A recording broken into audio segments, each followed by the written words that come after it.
Okay, this is the story of how I met my husband. It's a really significant time in my life. And I was 16. So I had gone to this church with my mum. So I was brought up.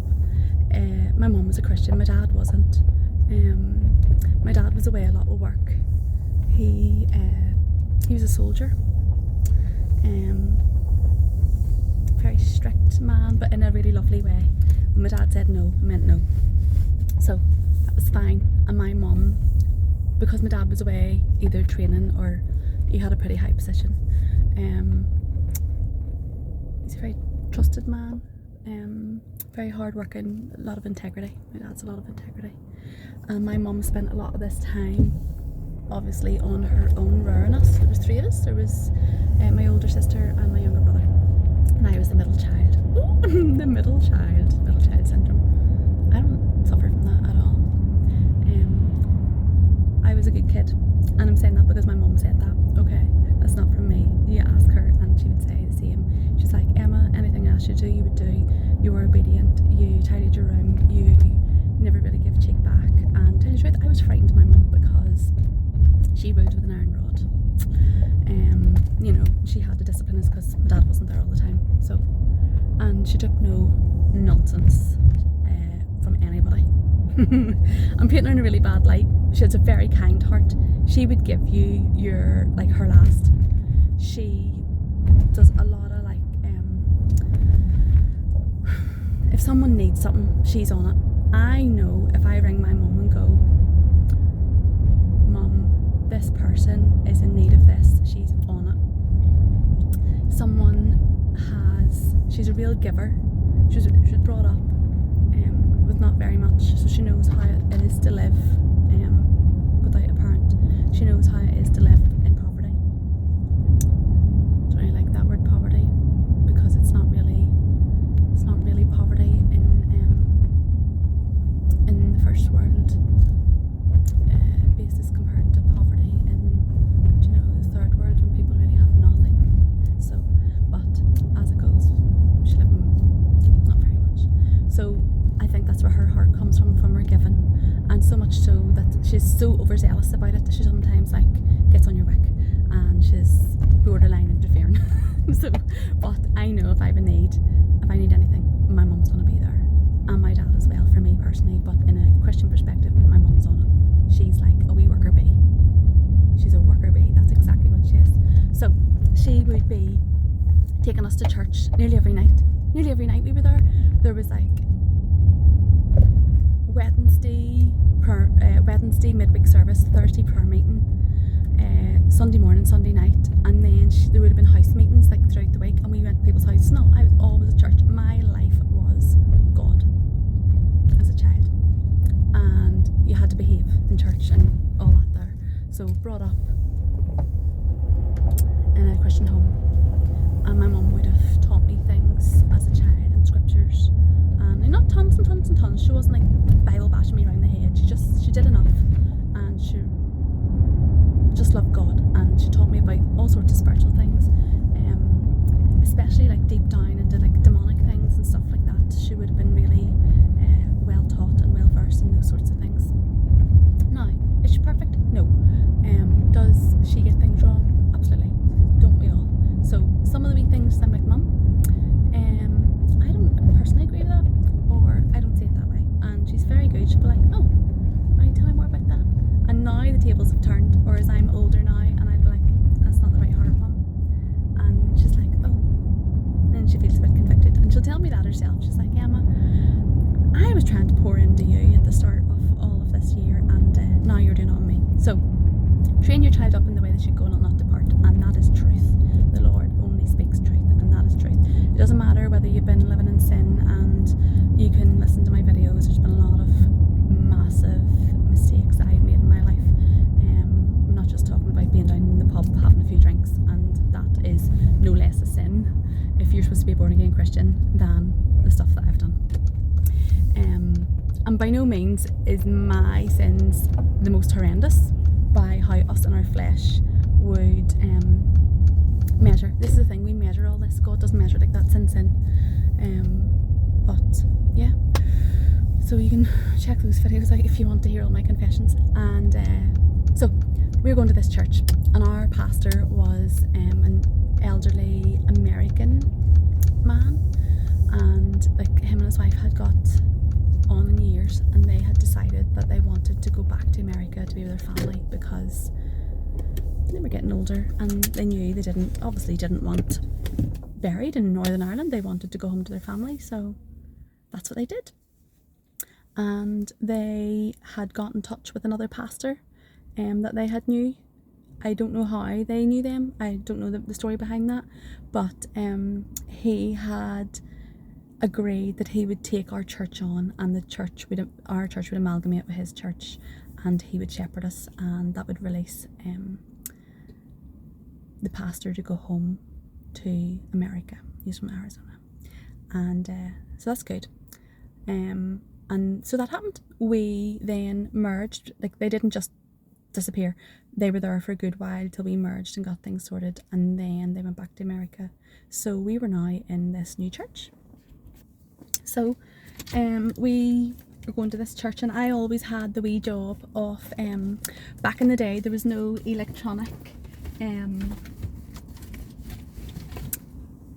overhead projectors or anything or like that, you know. It was all done by overhead projector, like a physical one that sort of sat in front, you know, the ones you used to get in your my maths teacher used to write on it. Well, show me it. Anyway, it wasn't, what am I trying to say, it's not projected onto a screen or anything like that. It was using, you young ones are not going to know what I am talking about. You'll have to Google it. Google overhead projector in the 90s, and you'll see it's a square box, and is it a periscope? Is that what you call it? Anyway, you put the see-through acetate thing onto it, and then it would project up, turn it, and then it would project onto a screen in front of you. And the screen weren't like the screens that we have nowadays in the cinema and stuff that's like just a painted wall. This was one that you had to pull up and down, and it was really manual, really quite old-fashioned. So my job in the church at the beginning was to do the overhead projector, and so whenever the song service was on, I would move the words up and down and it was all alphabetical order and everything. It's quite a classy thing actually, and I would know all the songs off by heart because I had been basically born and bred in church, and I knew exactly like when to move it and everything, because it's one thing I hate is that if I don't know the words to a song, and there's so many of them now, I'm like, I'm trying to sing, and the electronic one that I have nowadays, like it's lagging. It annoys me, whereas it was old-fashioned, like it was beyond time. Anyway, that's just me. So that was what I did, and I continued on doing that in our new church. They were very gracious and let me do that. I don't know who was doing it before, actually, come to think of it, don't know. So we all amalgamated in the church. We were in a small church, and we had so many people now, and we occupied a first floor building in a part of Belfast. It's no longer there now. I think it's all been closed off. And below it, in the evenings, was a Chinese, so you could go down and get yourself a curry chip. And that's what I sort of look forward to on a Sunday after church, because it's a long day. You're at church twice, and you had your Sunday dinner and everything, but we were there quite late. We always sat and talked to people and really had fellowship and stuff. You don't realise all this is going on when you're a kid. You haven't got a clue what God's plan is in your life. And I always look forward to the curry chip. So I don't know what came on me, because I was not interested in boys, and that's the God's honest truth. I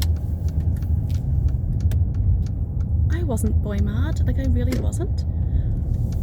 But I don't know what happened every Sunday, and I remember the motorway as clear as day, where I'm in the back of my mum's car, and we're driving over to church, to this new church, and I can see us on the motorway, the 5-lane motorway, and I would start praying, Lord, bring me my boyfriend.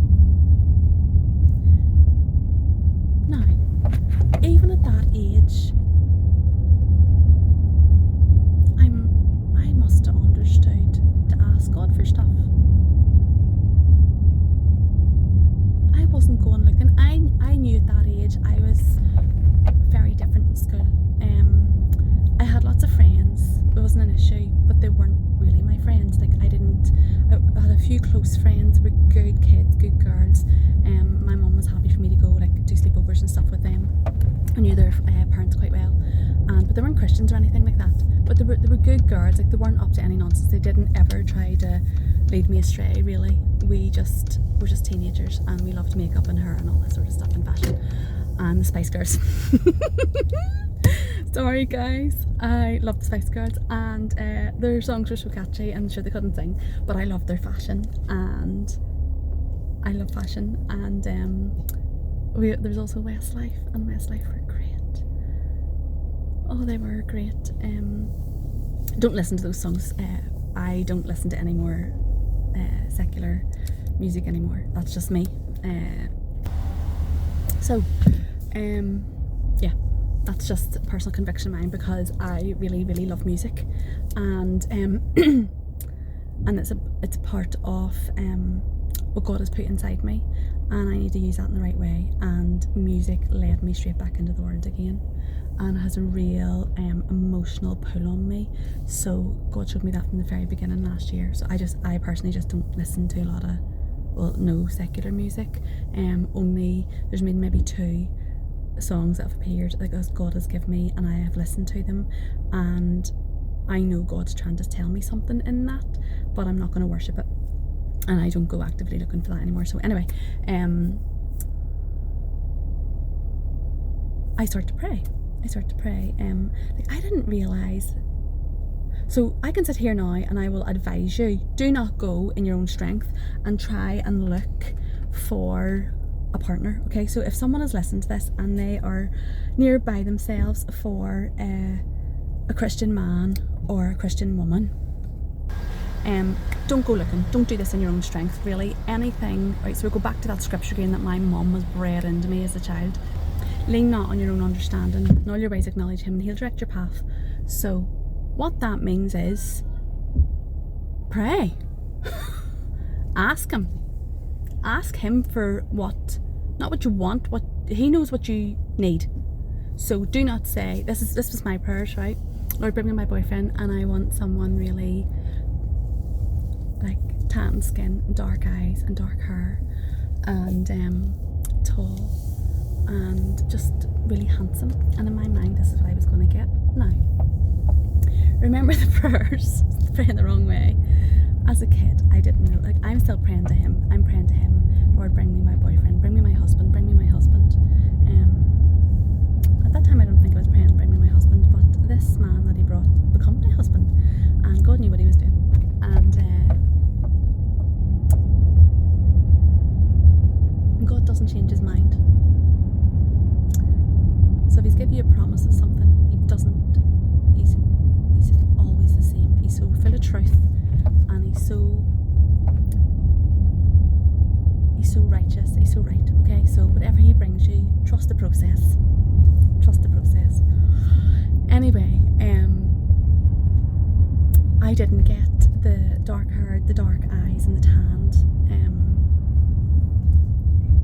skinned man that I was asking for. I got something completely the opposite. So the only way that I can explain to you what I got was, God knows my type, he knows my type, so don't you worry about what you think you have in your head. God knows your type, okay? Because I really love my husband, and I think he's hot. And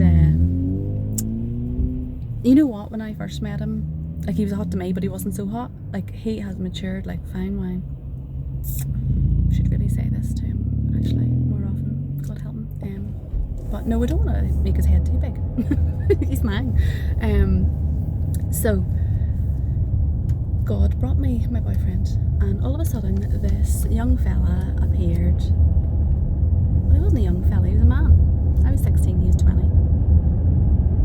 Still a young fella. Appeared in the church, and he sat on the opposite side, and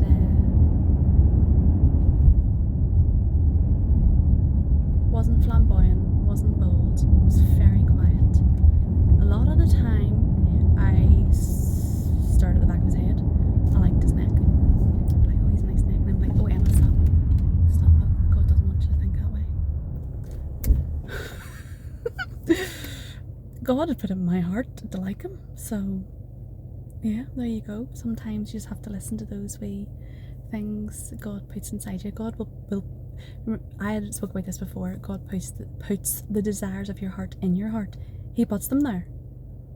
Sometimes we really want things and he doesn't give you it, and tough. That's not where he wants you to go.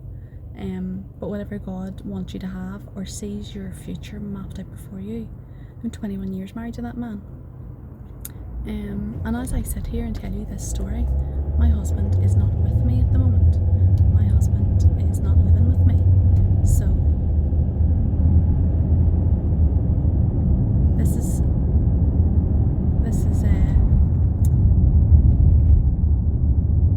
quite difficult to say, but it's the truth. So I'm going to tell you the story of it. And God hasn't changed his mind. That's my husband. And anyway, so he's sitting on the other side, and his head was always down in his hands, and he was praying, and he's always praying. And looking back now, I was like, I know why he was praying. I know what he was going through. Didn't know then. I knew his life was hard.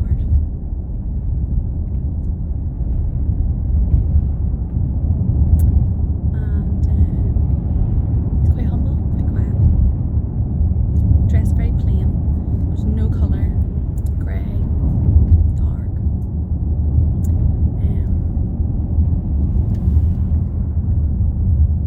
Which I suppose reflected his mood and what was going on in maybe his life at that time. But it's alright, because God brought me. And we were going to fix that. Me and God together. And it hasn't changed. God sent me. I'm asking God for him, but God sent me to him because God seen how bold I was and all the things that I could provide for him that he didn't have, and vice versa. All the things I needed in a man was in him. But I didn't know that. I'm 16 years old and I'm asking God for my boyfriend every Sunday morning. That's the only time I asked. What did I think was going to happen? I don't know. So this went on for a couple of weeks, and I would always be like, my eyes would always be floating over. I never spoke to him. That's another thing, girls. Don't go looking for it. Don't even go flirting. Don't entertain it. They come to you. They come to you. And I don't mean to say that in a chauvinist way. It's just God puts that in a man's heart. He'll pursue you. You will. And that's just the way I believe personally. You might not agree, but I believe that's the way the order is. And God has made men a bit bolder and has made women quite gentle, and it's just the way it works. And don't come at me saying, oh, you saying we're the weaker sex. Yeah, we are. It says it in the Bible. There you go. I am not physically as strong as a man, never will be. I don't know what else to say to that. Itchy foot today, sorry guys. So, this was the millennium. This is 2000. The year 2000. Goodness, it's now the year 2025. This is the year 2000, and it was a Sunday evening, and it was the millennium, and everywhere throughout the whole earth were having parties. Sydney was having parties, London was having parties, and our church was having a party, and we done a party. And I think this is like the week before we were organising or something. Yeah. And someone had said to me, well, Emma, would you go round and take a list of names? I'm 16, but I was like my mum. I liked sorting things out, being part of everything. Every opportunity I had, I wanted to be a part of it. And I'd be like, go round and take a list of names of who all is coming and something like that. I don't know. I was taking a list of names for something. And I was over standing at the window, and over he came. And he started talking to me. See, they come to you. And I was like, in my usual, why is he talking to me? This is me all the time. I talk about pushing him away. It was not a hard nut to crack, and because my personality was already formed, and I was you're not impressed me sort of girl. And he came over and he said something, and anyway, he was talking, and then I turned around and I said to him, do you know what? Maybe you should ask God to give you a man that has a sense of humour, like a better sense of humour than what I got. I don't know, that's the only thing I'd advise you, because my husband's sense of humour is dad jokes, and when you listen to them time after time, you get bored of them. Okay, that's all I'll say. I'm like, oh, again, oh, that's so naff, that's whatever.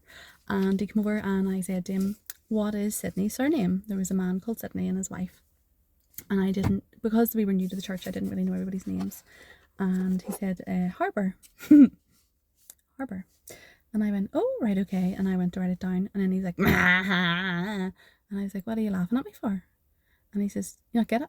Sydney Harbour, as in like Sydney Harbour in Australia. And I was like, right, okay. I thought this was one of the worst jokes I've ever heard in my life. This was his chat up line. And I was like, yeah, that's funny. Yeah. Like, wasn't funny at all. And that's where our friendship started from there. And then our youth, we'd have meetings and we would go.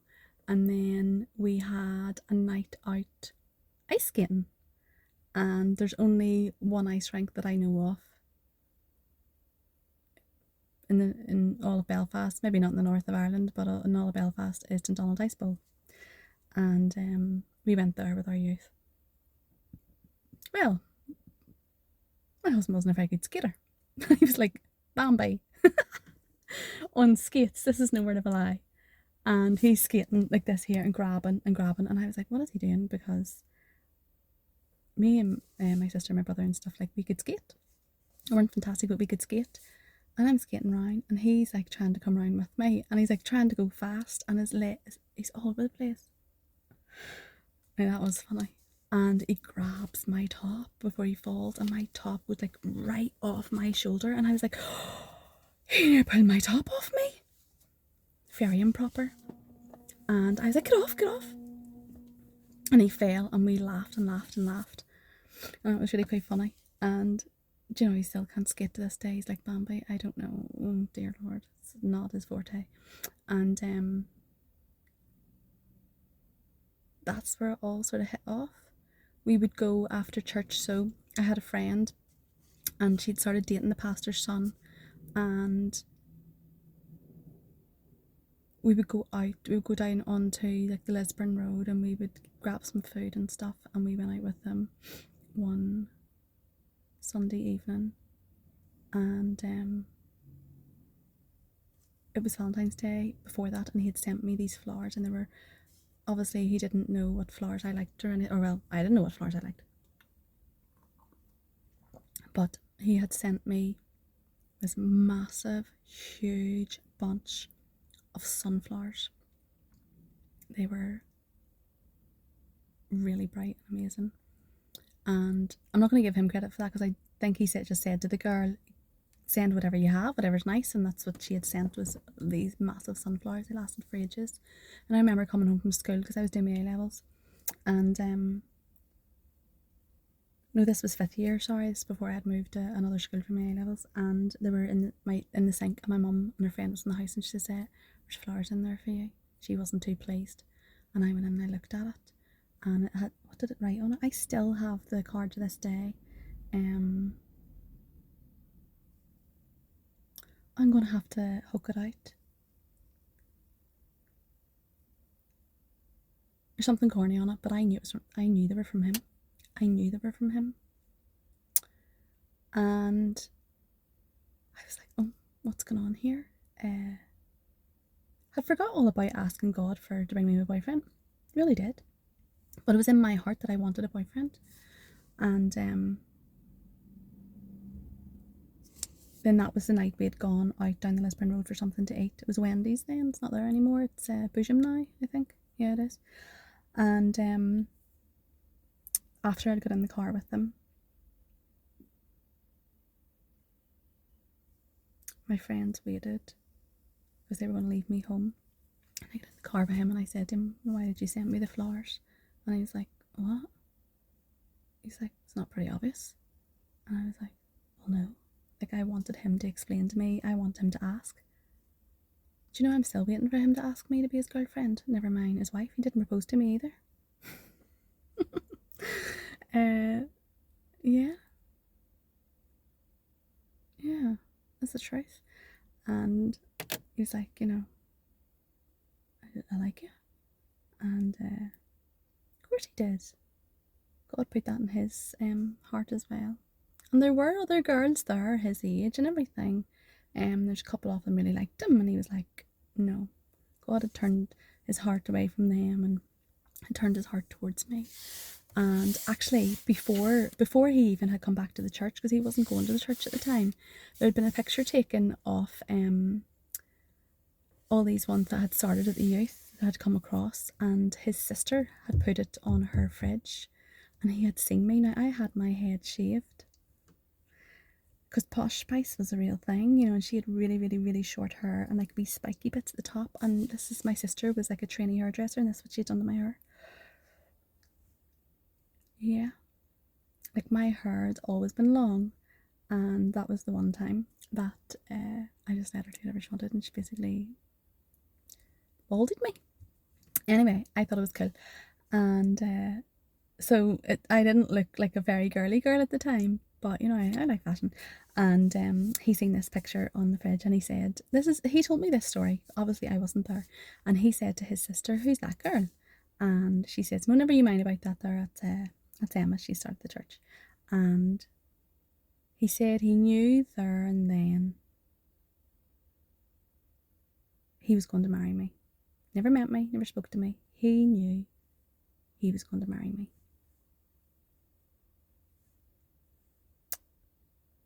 Yeah. And I wasn't aware of any of this. God tells men. I believe that God tells men. God tells girls too, I think he does. But there's a lot of men, you ask them to say, oh, I knew I was going to marry her. So God had told him. And then he started coming to the church. So he didn't come to church for God. He came to church for me.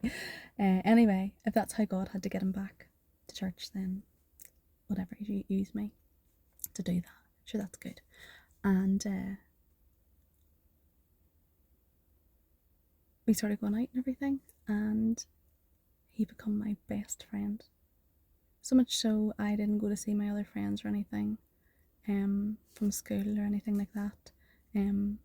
He used to come and pick me up on a Friday. He would go out of work early on a Friday, and he came straight over from town from Belfast to Lisburn, would pick me up on a Friday. And that continued on for years, because then I'd moved over to a different school to do my A-levels, and he would have picked me up on a Friday there in his car, and I just thought this was great because he could drive. And yeah,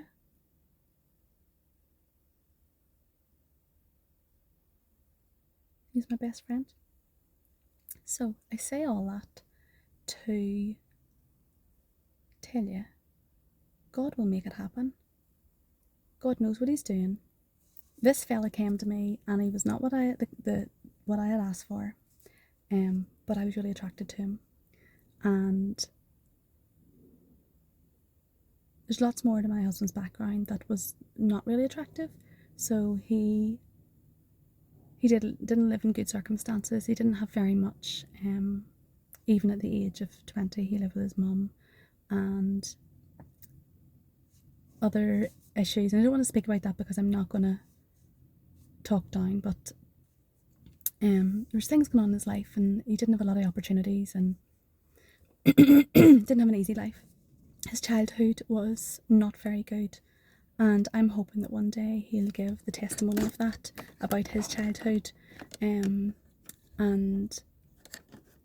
everything that happened to him. And now my husband came from nothing, and I mean nothing. My one thing I will say is that to put it in perspective, my husband was put into a children's home for 1.5 to 2 years when he was 16. And that was sort of the circumstances that he was living in, so you can put the rest of it together. And he didn't have very much. And when I met him, I didn't go to his house for 6 months, and then I sort of knew, I was like, there's something not right here. And I think it's because he was embarrassed. But he had a job and he had a car, and things were really starting to move on with him, and he had a cracking girlfriend, and if I may say so myself.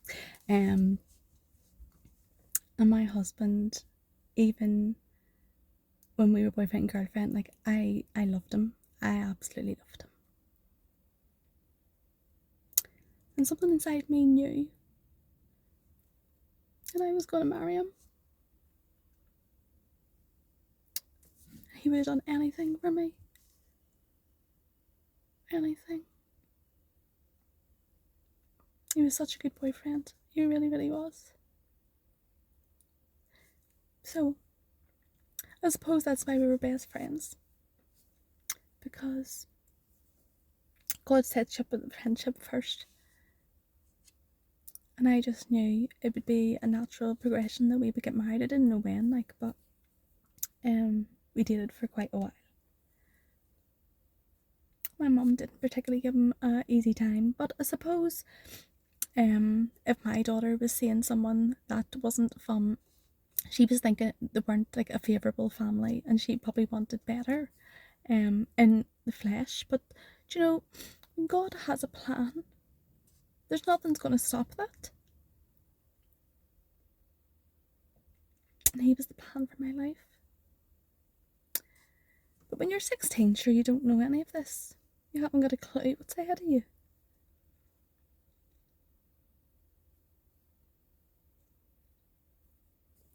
So, get yourself together.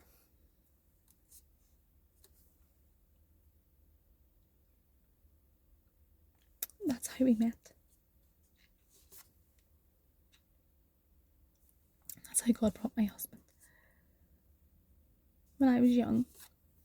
So, if anybody's young watching this, it doesn't matter what age you are. When God decides, now's the time, that's the time. His ways are perfect. If he's making you wait, there's a reason for it. That person's maybe just not ready for you, or that person just hasn't been freed up. That person isn't in the country, hasn't moved to the town where you're living. So how could you date them? You have to meet them first, and God has to bring them. So pray that God brings them to you. Do not go looking. Don't go flirting. Don't go trying to make things happen. If things happen, they happen. Just trust in God. Trust in God's timing. Trust that he'll bring you the right person. And it may look like someone who's quiet, someone who's not in favourable circumstances, someone who hasn't got it all together, someone who's young, but their heart's right. And I don't even think God answered my prayer for me. With hindsight, God answered my prayer because it was time for my husband to be supported and to be taken out of his circumstances and put into more favourable ones whenever we got together and we got married and we got our home and we started our family. And it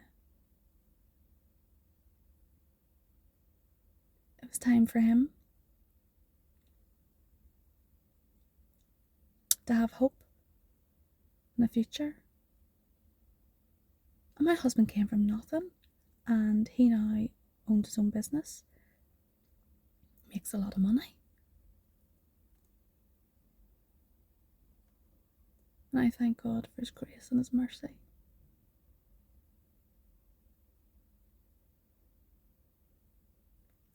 My husband's life.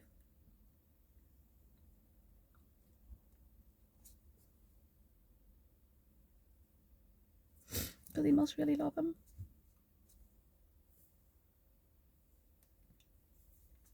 Yeah. So that's how I met my husband. And you'll know when you'll know. And it'll just trust God. It'll all work out. Don't worry about it. About doing this or being there or looking like this or having loads of money or having a flashy car. We had such good times. Going on walks and going into town shopping and such good times. Eating cinema every week. he would choose his wages. Because I was a student, like I was with my mum and dad, I was like 16 or 17. I didn't even have a part-time job, I had no money. And his wages, we would have went to cinema every weekend and ate out, and he paid for it all. Everything. And that's the way it sort of remained most of our life. Every time we went out, I never put my hand in my pocket for all of our marriage, for the 20 odd years of our marriage. Very rarely did I ever pay for a meal. I paid for other bills. I paid for the house and whatnot, but shop and everything, I just would rock on through the till and leave him to it. It was like that's how he always treated me. He always provided the best he could. Our early marriage, early married life was very, very difficult. So I'll talk about that in the next video, because I want to talk to you about